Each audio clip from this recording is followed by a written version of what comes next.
Hey family, I got a little bit of a bone to pick today. So I am so tired of the word love. We throw this word around for absolutely everything. Like, I love you so much. I love tacos. I love a good steak. I love sleeping in. I love vacation. Listen, but what is this thing called love? See, sadly, many people are nicer to their steak and their tacos than they are to the partner they're supposedly in love with. So what is love? Is it an action? Is it a feeling? Is it an experience? Is it a commitment? Is it something we do? So in this video, I want to settle what I believe love really is in the context of a relationship. What's present, what's absent, and 3 markers that you can use to evaluate both yourself and the person you might be in a relationship with to determine, is this really love? That's today on Relationshots.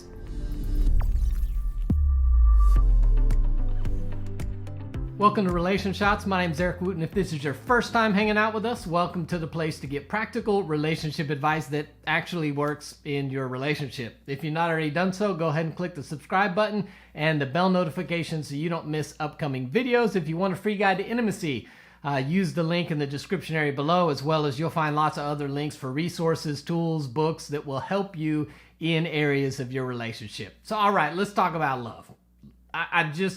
I can't take it anymore. We got to talk about the most overused but under-executed word of all time, right? We talk about this idea of being in love over and over again, but I don't think we really know what it means to, quote, love somebody else or have somebody else love us. When we think about being in love, it's usually what we're talking about is we love how somebody else makes us feel about ourselves. It's self-focused. So when you think about the context of love, for most people, it is not others focused as it's supposed to be. We say, man, I love them. Well, what you really love is you love how they make you feel about you. That's not love, that's self-love. Love is supposed to be others focused. If you're a person of faith, let me remind you of something. If you're not a person of faith, wait 8.9 seconds and we'll be through this. But if you're a person of faith, your code of conduct towards others. Jesus, when he answered the question, what's the greatest commandment? He said, love the Lord your God with all your heart, soul, mind, and strength. And then he said the others like it, love your neighbor as yourself. That is others love. That's love. It's not a self-love. You're loving somebody else the way that you would take care of yourself, love yourself, think about yourself. It is other-focused, not self-focused.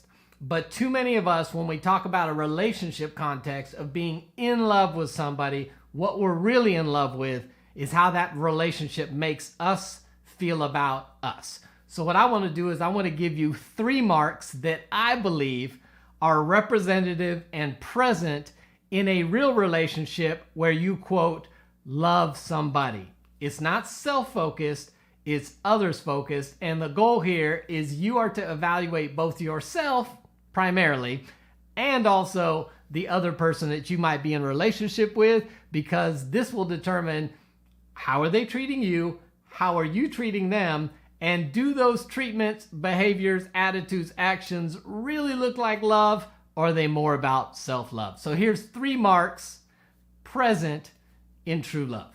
Mark number 1, you feel and care about the effects of your behavior on your partner.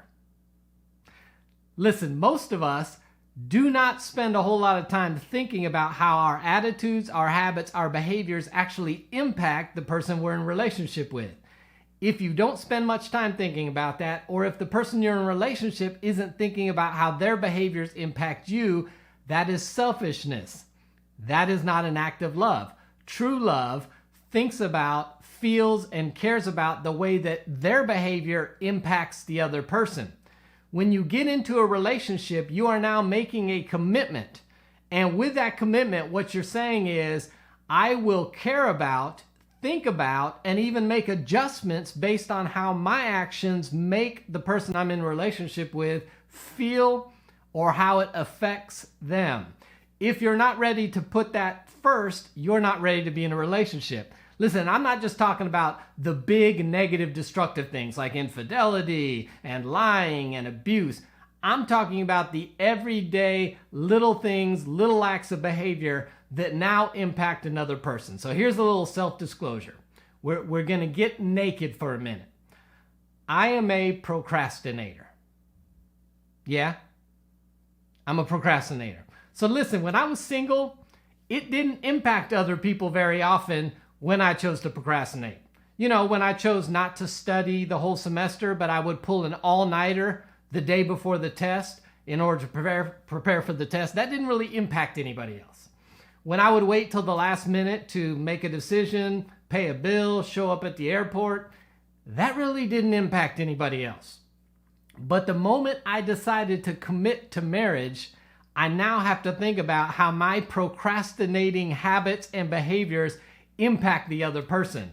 So now when I wait till the last minute to make a decision or pay a bill or show up at the airport, I have to feel and care about how that impacts my spouse, how that adds stress, anxiety, fear, insecurity, worry with my spouse.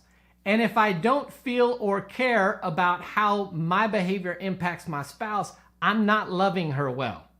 I'm loving myself, my own comfort, my own desire, the way I want things done, and I'm not thinking about the other person. So listen, you need to evaluate yourself on how much you care or even feel that your behaviors impact the person you're in a relationship with. And if you're in a relationship, you need to evaluate, does this other person seem to feel the impact of their behavior on me? Do they seem to care about how their behavior impacts me? And listen, if you have shared with the person you're in a relationship with how their behaviors impact you with little or no change, then I'm here to tell you, they don't love you.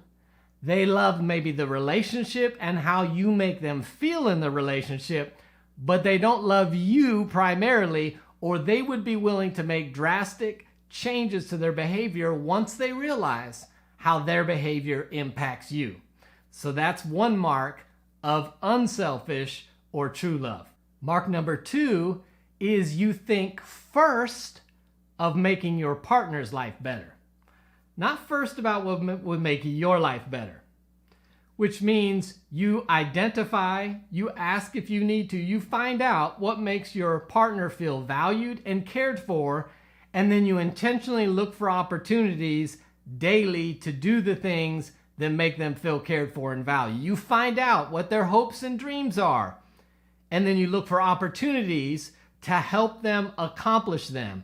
You put yourself in your partner's shoes, you empathize with them, and think about what would it feel like to be them on any given day, and then you do things based on how you can make their life better. If you're at work all day and your spouse is home with the kids all day, if you truly love them, you do not come home with the first thing on your mind is, how can I relax, sit on the couch, grab a drink and sit on the back porch to, quote, unwind for a little bit.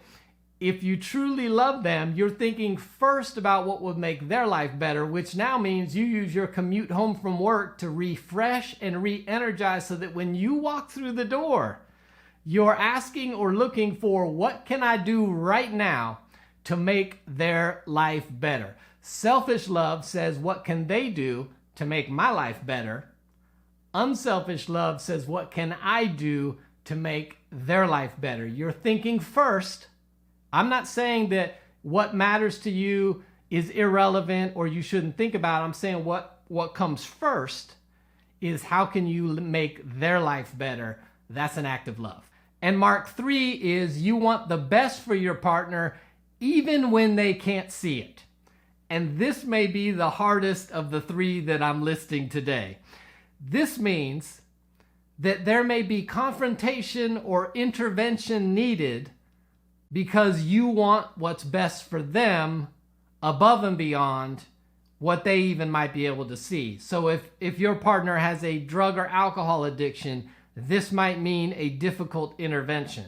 If they exhibit behaviors that are unhealthy and toxic, this might mean you setting boundaries in place that frustrate them and cause conflict because you want what's best for them and it's not best for them to allow them to continue in the behaviors. This means that you might actually, if they create an environment that is unsafe for you, this might mean separation.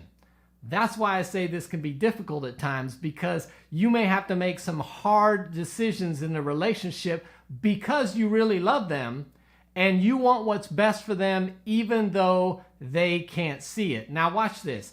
If you are unwilling to have a hard conversation, to have conflict or confrontation or an intervention because you are fearful that they may leave you, this means that you do not love them, but you love the relationship and yourself more than you love them. Loving somebody truly means you are willing to risk the future of the relationship for what's best for them. And at times that may mean setting some boundaries, getting some distance, doing some things to not allow them to continue with toxic behaviors. You're not loving somebody well if you allow them to continue with toxic, unhealthy behaviors unchecked because you simply want to stay in relationship with them. True love has a willingness to say, you know what, I want what's best for you, and I'm going to make decisions on what's best for you, even if that means that you'll get frustrated with me, that you'll get upset with me, and that maybe you even leave relationship with me because you don't like the decisions I'm making with your best interest in mind. That's why I say this could be really tough. If you're not willing to do that, I'm telling you, you're not loving the person, you're loving yourself and how the relationship makes you feel more than you are the other person. So there's just 3 marks that I believe are present when you truly, quote, love another person. So I want you to evaluate whether you exhibit those behaviors, evaluate yourself on these 3 questions, evaluate the person you're in relationship with on these 3 questions, and you may need to make some adjustments on your behavior and maybe what you allow from them behavior-wise in order to have a healthy relationship. Now, sometimes you go, well, oh my gosh, if I do these things, they're going to take advantage of me. Then you probably picked the wrong person to be in relationship with, because if they have the same mentality that you have, that these are the marks of love, I promise you, 2 people who have both identified these are healthy marks of love will have a healthy relationship of love with one another. Love to hear your thoughts on this. If you've got some other marks of what you believe to be true love, drop those in the comment section below as well so we can have a dialogue about that. And then I'll see you next time right back here on Relationshots.